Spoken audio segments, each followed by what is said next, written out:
And I think people think business development people drink coffee, eat lunch, have cocktails, play a lot of golf, and go to, dinner parties and galas, right? I think our biggest challenge is really presenting our true value to the companies and internally with the people that we work with. Welcome to the Bold Brand Show. If you're in the AEC industry and want to grow your firm, we're sharing exactly how bold and innovative firms win more.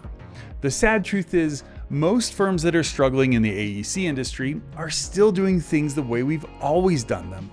But this show is about finding a better way. I'm your host and founder of Bold Brand, Josh Miles. I'm a published author, veteran of the TEDx stage, and a brand strategist with over 25 years of experience. But my superpower is my focus on AEC firms to understand how branding and marketing in the professional services industries is wildly different than for retail brands like Apple, Amazon, or Starbucks. So in this podcast, we're going deep with AEC firm leaders, marketers, and innovators in the AEC industry. We'll focus on the hottest topics and trends in AEC to uncover the growth secrets of the most successful firms and how firms can create lasting legacies and perhaps what the future has in store. I've got a special deal to share with you from my friends at Bisnow. I regularly hit up Bisnow events here in Denver, and honestly, they're my go-to for networking in commercial real estate and AEC. Each month, they pull together these great panels with heavy-hitting speakers who actually know what's happening right now in different markets. Not just theory, but real deals and trends. What's cool is they're not just a Denver thing. They run these events across the country. So if you're looking to stay on top of market shifts or want to connect with people making moves in CRE, it's worth checking out. If you're interested, check out Bisnow. That's bisnow.com/events to see what's coming up. You can use the code BOLD, that's BOLD, when you register to save 15% on your ticket. Trust me, the connections you'll make are worth it. Special thank you to Bisnow. On today's episode, we're chatting with one of my favorite people in Denver, Jay Sabatini. So it's no surprise that you are my first in-studio guest here at Fox Photo Studios. Jay is the Director of Business Development for the Central Region and Colorado Division for Swinerton. And you are the son of an architect who started your career at Dekker, Perich, and Sabatini, and went on to data-driven programming firm focused on healthcare, which was Innova Group. Correct. And then worked with some peeps that I know who have also left from Design Workshop on some international planning and urban design projects. And then went on to do BD for a national AE firm in Page, who is now Stantec. And full circle, you're now at Swinerton, a national builder. Correct. That is an impressive list, sir. Welcome to the Bold Brand Show. Thanks for having me. Super excited to be here. Love your show, and appreciate an opportunity to just do this with you. Well, of course. And, on our show, we like to go deep with people, as I say. So I like to bring on people that I like and that I want to talk to in the AEC space, and then go deep on a topic. You're not even a year into your role at Swinerton, so congrats again on that. Thanks. Tell us a little bit about what that role looks like today. Yeah. So, like you said, I'm a director of business development, focused on Denver and Colorado as a state. Denver resides within that central region, but 100% focused on the state of Colorado. And my job is basically to work with our division manager. We have 3 operations leaders and then 8 market leads, to basically generate revenue and win new business. So I had noticed, I was doing a little homework on where all Swinerton was, and I saw lots of West Coast, and Denver is kind of, geographically a little bit of an island. Are there plans for you to expand out beyond Colorado, or is that kind of the idea for now? We'll see. We have 23 divisions nationally. We reign from California. We're the number 1 general contractor out of California. Swinerton has actually been in Colorado for 85 years. So we've been here for quite a long time. Yeah. But the division's been growing like crazy. Our region's been growing. We've got offices in Austin and Dallas now. I think one of the reasons why they were excited to hire me and I was excited to be at Swinerton is to be Colorado focused, to not be traveling on an airplane as much as I was in some of my previous Sure. roles.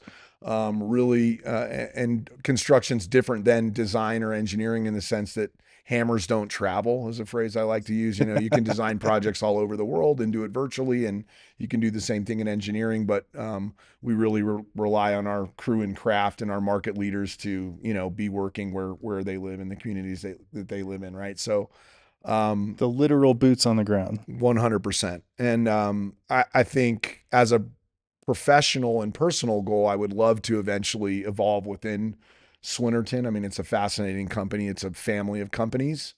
Whether that means evolving into a regional role or even in a national role, depending on what the what they see for my future. We'll see where it goes. But for right now, very excited to just be working for Swinerton and, like I said, be back in Colorado and focused on Colorado, the Colorado state of Colorado. Well, welcome back. Thanks. You've spent all of your career basically marketing and business development. What do you think are some of the most, or if not the most pressing issues facing marketers and folks in BD and AEC right now? I don't think the challenge has changed. I think from a technical operations standpoint, there are still people within companies that do not understand what marketing and business development people do. Um, which is okay. I think Yeah, there are some firms and some, you know, leaders that really understand that, and I think there's some that don't. I think when people think about marketing, they think about graphic design and making things look pretty. It's kind of like thinking a brand is a logo.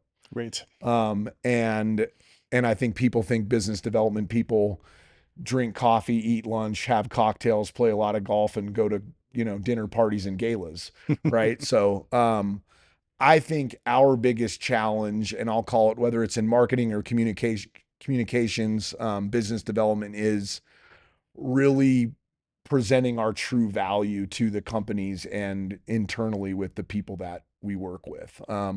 I see marketing people, their job is to really, you're curating a very specific message to a specific audience.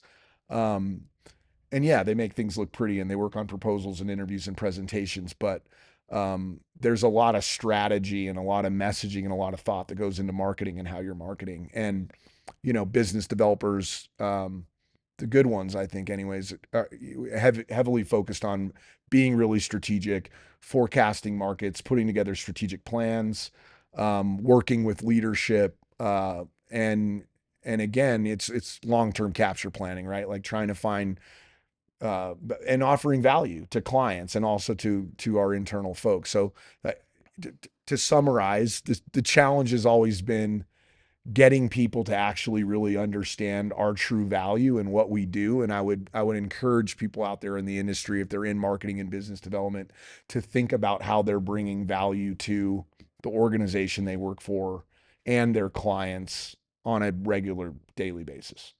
Yeah. The other thing that I've noticed, um, in addition to many people don't understand what marketing and BD is that especially in the last decade or maybe more, the word networking has almost become a dirty word.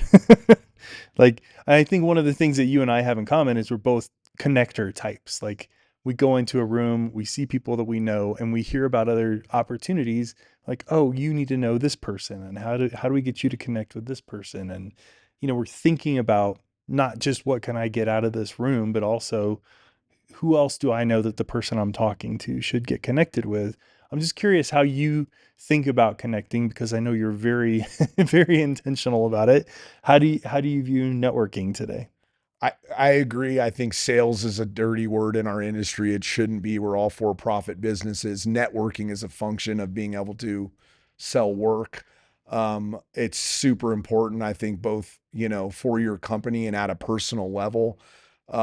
We are very, I would say two things.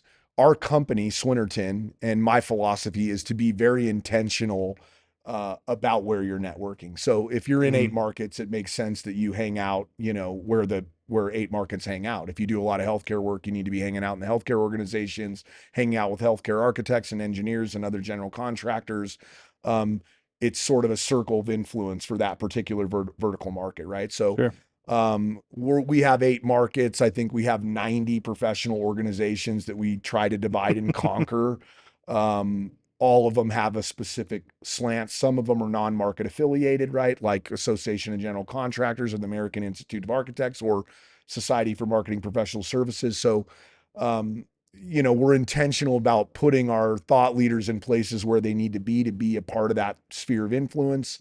We want to support the communities that we work in and live in, right? So, economic development, corporations, and chambers of commerce are important places to network. And then I think at a personal level, it's always good to just, you network to build and develop personal relationships. I think, though you always want to approach networking with a how can I help you philosophy. Mm-hmm. And so there's some interesting things actually that I've just started this year. I host my own monthly networking event. It's called This Is Not a Leads Group. The focus Which is is a great name. it's focused on not having the interaction be so transactional, right? Mm-hmm. And having it be more focused on people meeting people at a human level, figuring out how they can help them, understanding what they do, right? And becoming friends with people, right? And I think businesses and people do business with people that they like and companies that they like. And so networking is just something that we're always going to have to do. It's fun to do it. I think if you would approach it at that more human level, um, and it certainly shouldn't be a dirty word in the industry. I mean, Sure. it's just a way that business gets done, and a way that we can be out there, really out looking for the next client, company, or human being that we can help. Yeah, I mean, true story. There are people who I have seen at other events around Denver who I met, who really got to meet in person at your event. Oh, awesome! I So love. it's like, oh, I've seen you at this thing, or I just saw you yesterday. You were at that thing yesterday, right? But we've never talked before. Sure. Yeah, I think again, going to the Colorado Association for Healthcare Engineers and Directors is great. You're going to learn a lot about healthcare trends. Healthcare people are going to hang out. I think people to some degree feel inclined to walk in and make sure that they're talking about healthcare and that they come away with a lead or some bit of information that they can take back to their office. And I think we need to just demystify that a little bit. It's about connecting with people at a human level. And so, there's so many leads group where we're bringing these laundry lists of projects and we're sharing information. It's all very transactionally focused. And I'd always thought about doing a networking event that was kind of like an transactional networking event, right? It Yeah. was like in a neighborhood, it's close to my house, it's at a neighborhood bar I love. People come, they talk about their dogs, they talk about their families, they talk about vacations. And those relationships will benefit you much greater in business. The business aspect always follows after Right. you get to know somebody at a human level. Yes. So it's been a lot of fun for me, and I hope the event is fun for other people. But it's also kind of like having a wedding. If people aren't having a great time, it's probably not the right place for them, right? And I'm just going to be focused on doing something that I enjoy and inviting a group of people that and trying to make it interesting and different, and having a different group of people in the room every time, you know? Yeah. No, I think you've done a great job with it. One of the things I was thinking about is the running joke is like for marketing and BD, nobody goes to school to do marketing and BD for the AEC industries. Like most of us didn't even know it existed. Sure. You're a little different in that you may have actually known it existed because of your father's firm. But I'm curious if you're talking to maybe a college student today or young person or even somebody who's thinking about transitioning from where they are now into a marketing or BD role for AEC, what would your advice be to them? Let's back up. Let's take the industry in general. I think we need to do a much better job of building bridges from Colorado State construction school, engineering school at Colorado School of Mines, the architectural programs, to private sector workforce. Yeah. And what I mean by that is I agree that people don't know these jobs exist, right? Hmm. And or they don't know that when they get in, they join a design firm. One of the fastest ways to rise through the ranks and become a principal or shareholder is to be good at selling work, right? Which Right. is essentially presenting ideas. It's marketing, it's business development. So I think we have a breakdown there. I think we all have a role to play, architects, engineers, and general contractors, in doing better job of sort of building these bridges back to the schools so that they can understand there are jobs like this out there. Hmm. They can be in a sales role for a general contracting firm without having to have a degree in construction, right? Yeah. And I also think it better prepares our workforce, whether you're a designer, an engineer, or a general contractor, if you have experience presenting ideas and thinking about marketing and knowing what an RFP is, right? Sort of some basic uh, training around, how for-profit businesses stay in for-profit. Um, I will say some of the advice that I would give people in school is, or getting out and coming into a marketing or business development role is, um, be curious, ask a lot of questions, find great mentors. Don't take advice from people who haven't done what you're looking to accomplish. Um, I've had great mentors throughout my career. There's some great organizations out there like Society for Marketing Professional Services or the Business Development Guild here in Colorado. So there are places to go where you can get help and learn more about the industry and marketing and sales and BD within it. And so be curious, be passionate, and also realize that there's probably some jobs out there in the industry right now that don't exist that you could create that Right. firms probably need, right? So I think staying curious, staying passionate, and staying curious are always, and asking for help and getting some great mentorship are always things that I would encourage people that are new in the industry to do. Um, Jay, you're always very stylish. You have a great personal brand. I think you do a very nice job with that. Um, I think it's why I first approached you at a networking event. Like when we first had a conversation, it was something about like, dude, that jacket is killer. Um, what's your take on personal branding, especially I would say historically, especially in the AEC industry, it's a pretty conservative world in how you dress, how you present yourself. Kind of, it's easy to become, you don't want to be the nail that stands up.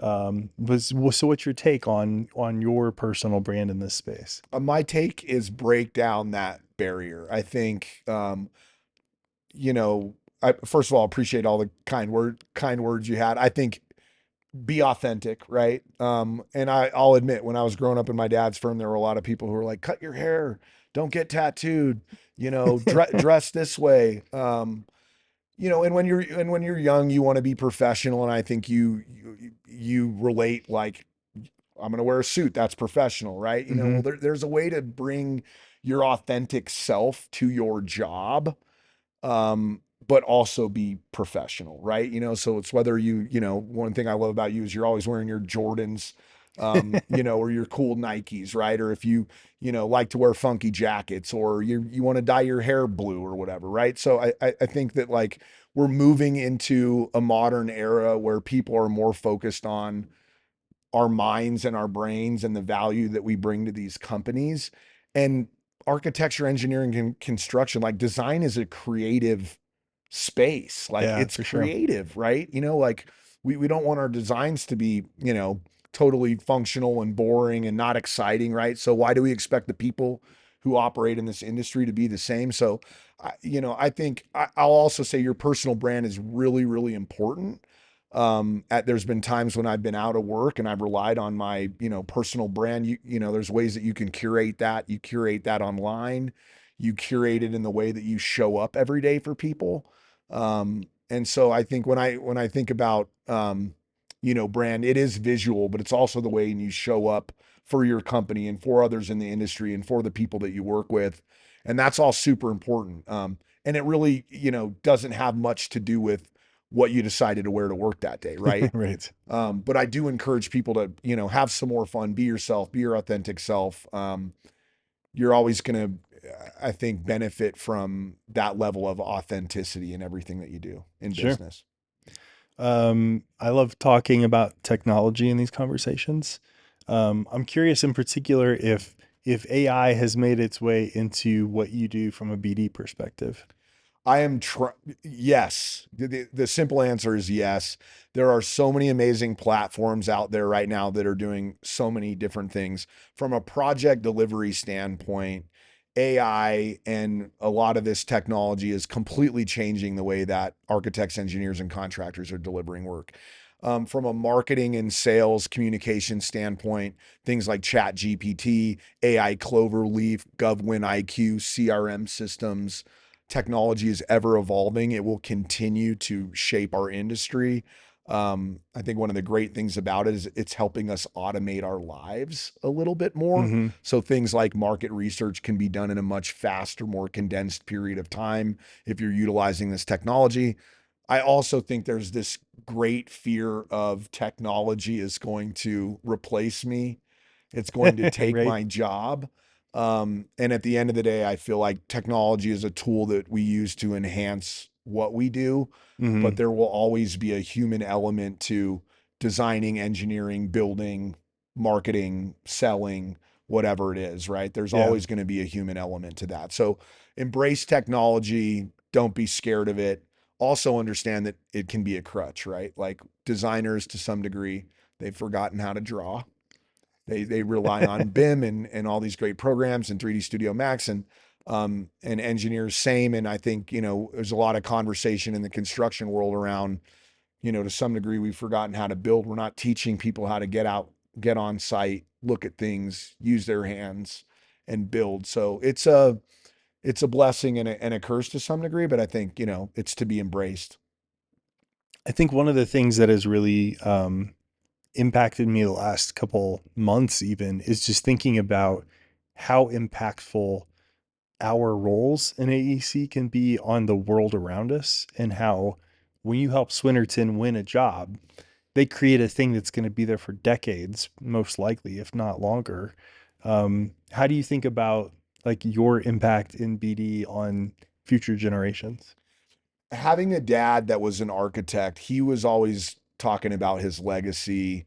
He wanted his legacy to be leaving buildings behind that would greatly impact community, right? Like a hospital. Yeah. It saves lives, or a school, it teaches the next generation of our children, right? So I've always thought about, you know, when I win a big project, or even not even a big project in terms of impact for community, for your current company, like it feels good, you know, it's going to be there for a long time, right? I think to some degree, as you know, for lack of a better word, salespeople, we get a little bit attached to, I'm going to win big projects and I'm going to make my company a lot of money. And I think people can get hung up on that being their legacy. Oh, sure. And there was definitely a time during my career where I think if I wanted people to think about me, I would want them to think that.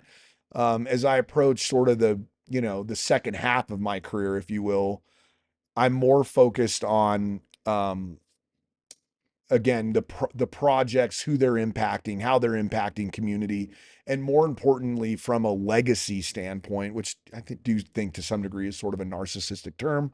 I do, but it's like, how are you helping others, coaching others in the Hmm. industry, you know, providing value to your clients, doing great things for community, doing great things for people, right? So I think there's a number of ways to kind of look at that question, and I've thought about it from those three perspectives. And I think my favorite one now is just focus on, you know, being a coach, being a teacher, right? Hmm. Every place is a school, every person is a teacher. There's always something to learn. And being more focused on that than I want all these big projects, or these projects, or, you know, provide this, that, and the other for, you know, a certain end user, right? So That makes sense. And I think that's a good way to look at it too. Like, what's the more personal angle here, as opposed sure. to like, what's the mark that I'm gonna leave on this world when I Right. leave? Um, so a few questions about Swinnerton. I'm a branding guy at the core. I love brand and differentiation and all those things.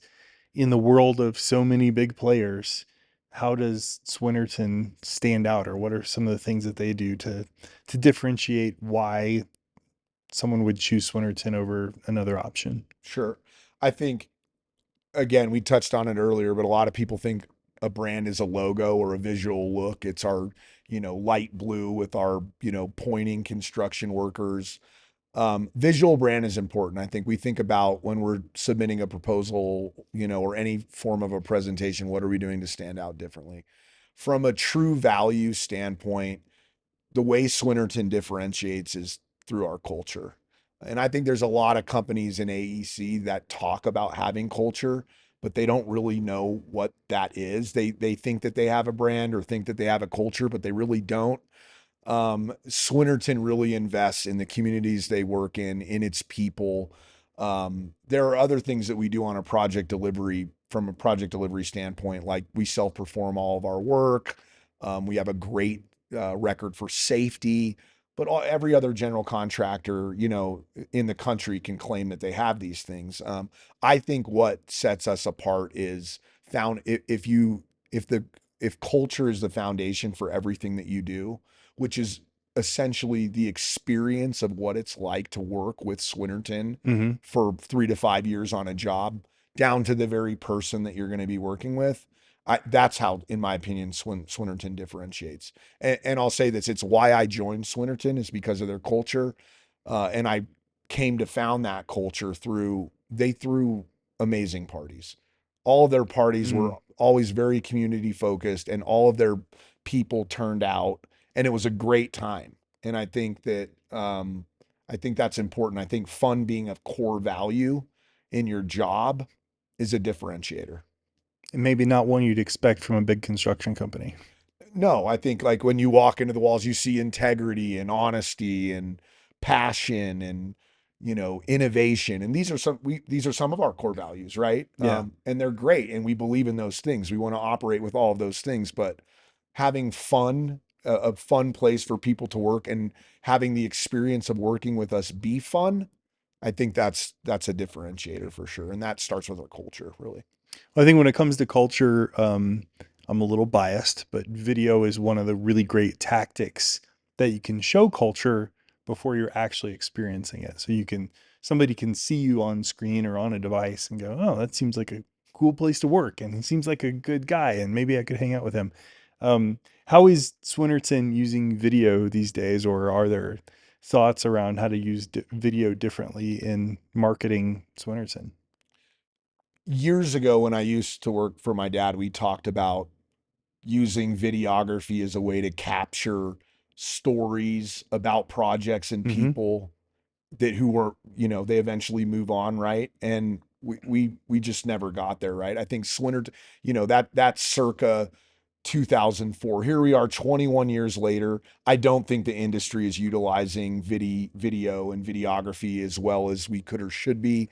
Swinnerton's done a couple cool things. We did have a video about our self-perform services, and they basically followed crews around and they videoed them doing their craft and talked to them about why it was important for us to self-perform and why that allowed us to deliver better quality. So we have done some things, but when I think about what we could potentially be using it for, possibilities are endless, right? Talking about projects, talking about people, talking about portfolio, telling those stories, capturing those stories.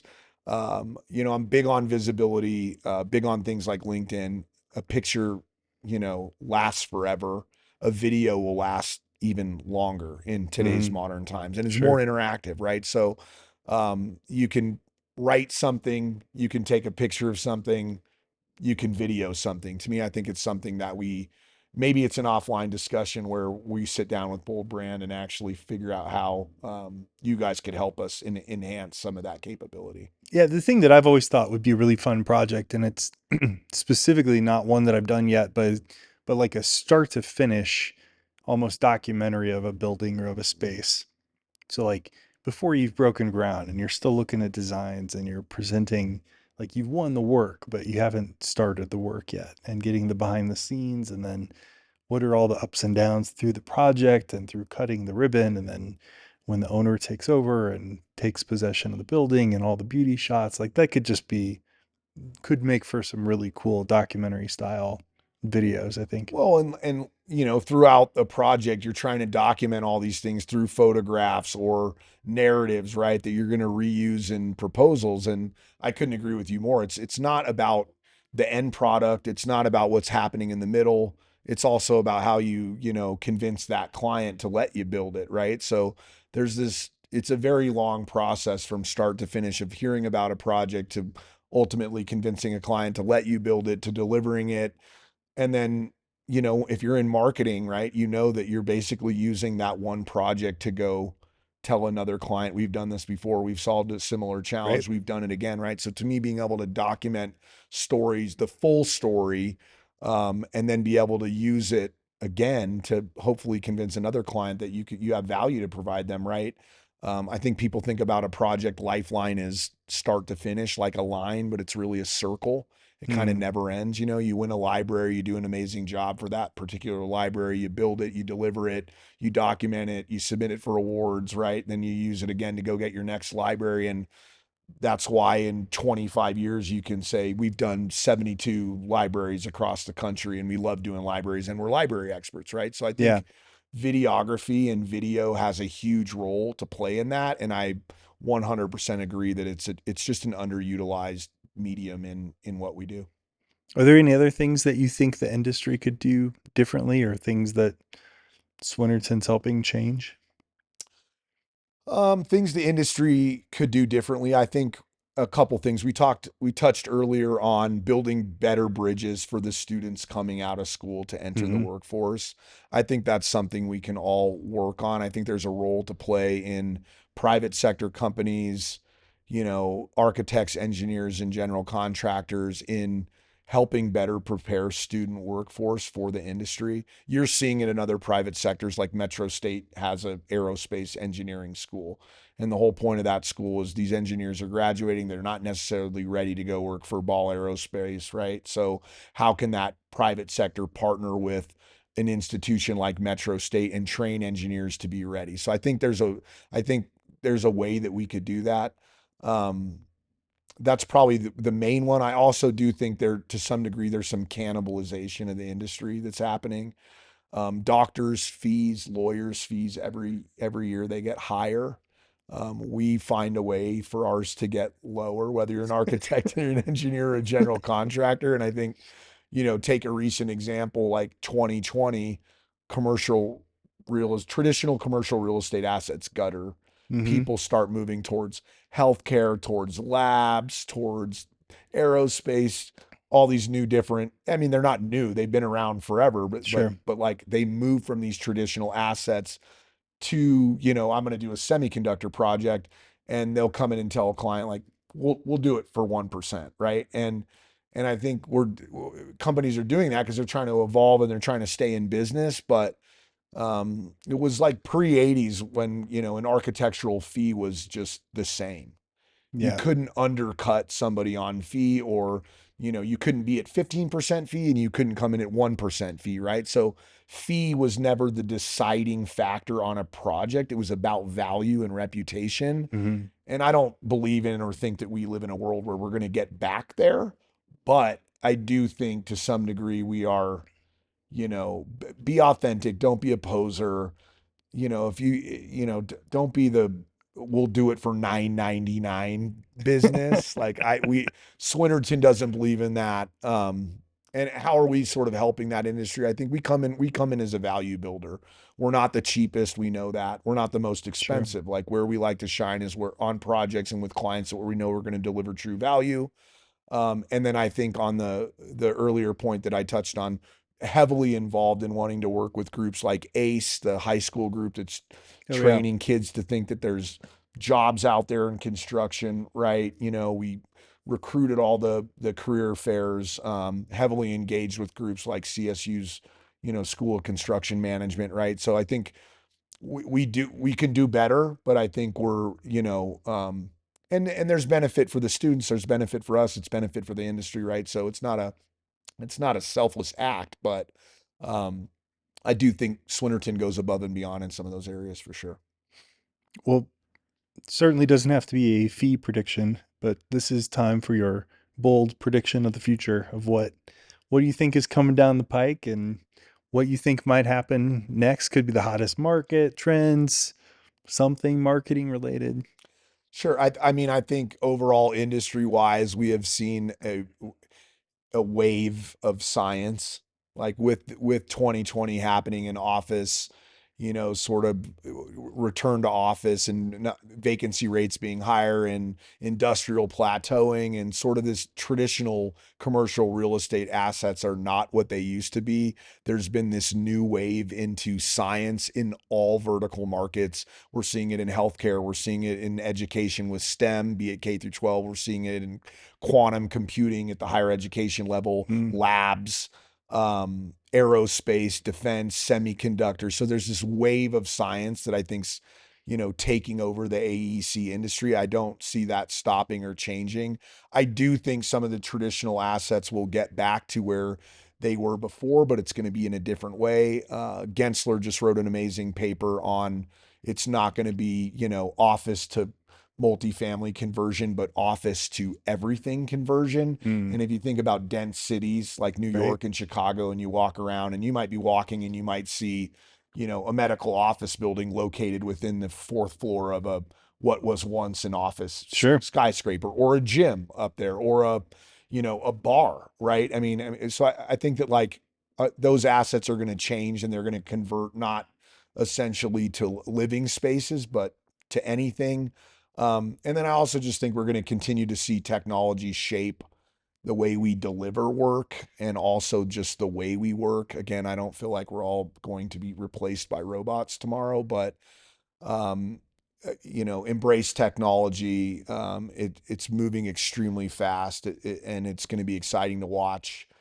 How projects are delivered, and how people in marketing and or business development, sales, communications roles embrace those technologies. Um, you're seeing it all over LinkedIn right now. People are putting in their AI, give me a cartoon version of myself in a box, right? And then they want to publish it and they've got their little cup of coffee in their briefcase. And it may be cheesy, but people are starting to experiment with with these technologies. And I think that the more we embrace them and play with them and realize that they're tools to enhance our ability to do our jobs better, um, there's going to be some exciting stuff happening in the industry for sure. Yeah, I would have welcomed a robot to assist to set up this this shoot today. There's a lot of the video industry that is like one part moving company, just Yeah. They're rearranging heavy everywhere. They'll, stuff. they'll deliver donuts to you on a college campus now. So we Yes, were, before my time, I was born at the wrong time. Apparently, I would have loved to have pizza and donuts delivered to my dorm room when I was in college, I but would have I been a much less skinny college guy. 100% missed that time. Well, Jay, before we let you go, where can we learn more about Swinerton or connect with you online? Learning more about Swinerton, feel free to visit our website. All the divisions also have websites, but I'd highly encourage you to, reach out to a division manager, reach out to a director of business development, get in touch with somebody personally. It's always great to visit a website and kind of get an idea of who we are, but we're highly visible on places like LinkedIn. Our website's great. Our people are great. So, if you want to know more about Swinerton, connect with a human being that works there. For me, you'll see me out networking, not in a dirty word way, but we support all the vertical markets, right? That we want to do work in. Love working with the chambers of commerce and the economic development corporations. I think helping communities figure out how they want to grow.